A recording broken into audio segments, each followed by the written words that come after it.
मसूद अजहर को आलमी दहशतगर्दों की फहरिस्त में शामिल करने की राह में चीन हमेशा हायल रहा है। गुज़िश्ता दिनों सलामती काउंसिल में इस अमल पर फिर रुखना डाला। अब चीन का कहना है कि वो मसूद अजहर को ब्लैक लिस्ट कराने के सिलसिले में हिंदुस्तान समेत फरीकीन से मजीद बातचीत करना चाहता है। चीनी दफ्तर खारजा के मुताबिक सलामती काउंसिल में इस अमल में तकनीकी रोक से इस सिलसिले में मशावरत का मजीद वक्त मुतल्लिक़ कमेटी को मिलेगा।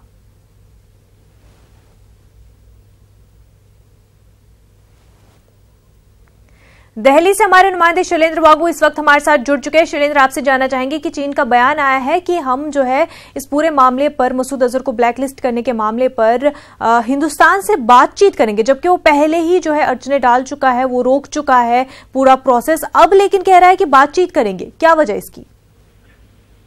देखिए मुनज़्ज़ा, ये कोई नया बयान तो भले ही है, लेकिन इसमें कोई नई बात नहीं है। ये चीन वही बात दोहरा रहा है कि हम इस मुद्दे पर और बातचीत करना चाहते हैं। आपको याद होगा कि अब से 2 दिन पहले जब चीन ने यूएनएससी में प्रपोजल पर रोड़ा अटकाया था, उसके बाद अगले ही दिन इनके विदेश मंत्रालय की तरफ से बयान आया था कि हम इस मामले पर तफसीली जांच करना चाहते हैं। तो ऐसे में ये सिर्फ टालने को लेके एक बहाना है चीन का, लेकिन इसमें एक बड़ा झटका चीन को तब लगा है कि जब कल फ्रांस ने अपने देश में मसूद अजहर पर प्रतिबंध लगा दिया है, उसके एसेट पर बैन लगा दिया है, और ये भी कहा है कि हम न सिर्फ फ्रांस बल्कि तमाम यूरोपियन कंट्रीज, करीब 27 यूरोपियन कंट्रीज में भी बैन लगाने के लिए अपने कलीग से कहेंगे, यानी बाकी यूरोपियन कंट्रीज भी मसूद अजहर के खिलाफ कार्रवाई करेंगी। तो ऐसे में कहीं ना कहीं चीन पर ये दबाव जरूर पड़ेगा कि एक तरफ जहां पूरी दुनिया मसूद अजहर को आतंकी मानती है, टेररिस्ट मानती है, उसके खिलाफ एक्शन करने को तैयार है, तो ऐसे में चीन क्यों अलग थलग पड़ा है और क्यों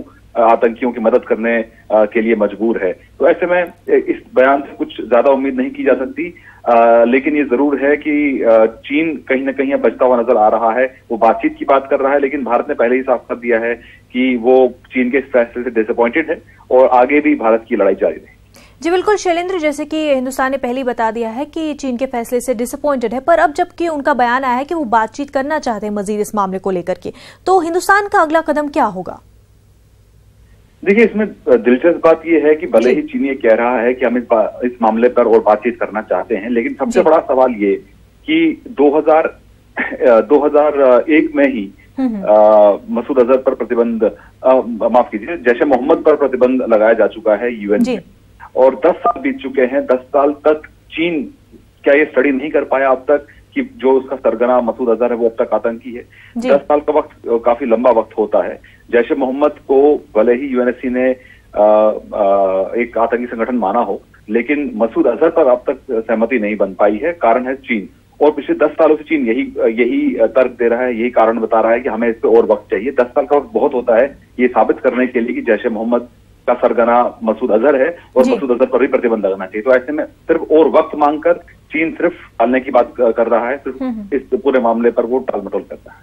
जी बिल्कुल शैलेंद्र, और जिस तरह से जो बाकी के ममालिक है वो जो अब कह रहे हैं कि चीन ने भले ही अपने वीटो का इस्तेमाल करके इस पूरे मामले पर रोक लगा दी हो, लेकिन वो और भी तरीके और भी स्ट्रेटेजी अपनाएंगे, जैसे कि फ्रांस ने कल किया, और बैन लगाएंगे। और कहीं ना कहीं चाइना जो है वो भी इस पूरे मामले को लेकर के आइसोलेट होता हुआ दिखाई दे रहा है। तो ये जो पूरा बयान है ये सिर्फ इस पूरे मामले से निपटने के लिए है? देखिए, इस बयान का कुछ ज्यादा मतलब निकाला नहीं जा सकता, क्योंकि चीन लगातार यही बयान पिछले 10 सालों से दे रहा है। टेक्निकल होल्ड पहले करता है, उसके बाद उसको एक्सटेंड किया जाता है, फिर उसको वीटो लगा दिया जाता है। तो ऐसे में इस बयान से कुछ ज्यादा उम्मीद नहीं की जा सकती।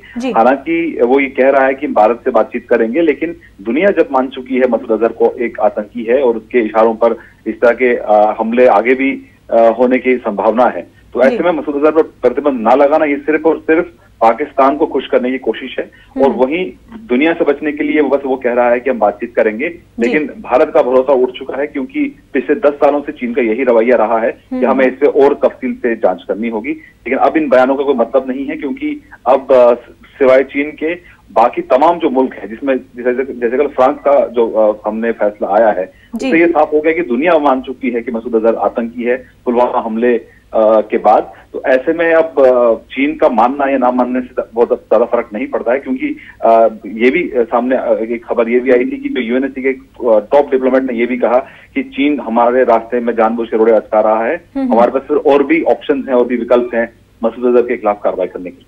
शैलेंद्र, क्या हिंदुस्तानी वजारत खारजा की जानिब से इस पूरे मामले को लेकर के कोई रद्द-ए-अमल अभी तक आया है? देखिए, इस पूरे मामले को लेकर कल भारत ने फ्रांस के रुख का स्वागत किया है, फ्रांस के फैसले का स्वागत किया है और उसके बाद विदेश मंत्री सुषमा स्वराज ने भी फ्रांस की विदेश मंत्री से चिट्ठी लिख के उनका शुक्रिया अदा किया है, फ्रांस ने जो कल फैसला लिया था उसको लेकर। लेकिन चीन को लेकर अब तक कोई बड़ा बयान सामने अब तक नहीं आया है। हालांकि गृह मंत्री राजनाथ सिंह ने एक इंटरव्यू में न्यूज 18 को दिए एक इंटरव्यू में ये बात कही है, एक बात मानी है कि चीन को भी आखिर हमारी बात माननी ही पड़ेगी, क्योंकि आतंकवाद का मुद्दा सबसे बड़ा मुद्दा है और सभी मुल्क जो है उनको एकजुट होकर इसके खिलाफ लड़ाई लड़नी हो। जी बिल्कुल शैलेंद्र, बहुत बहुत शुक्रिया आपका।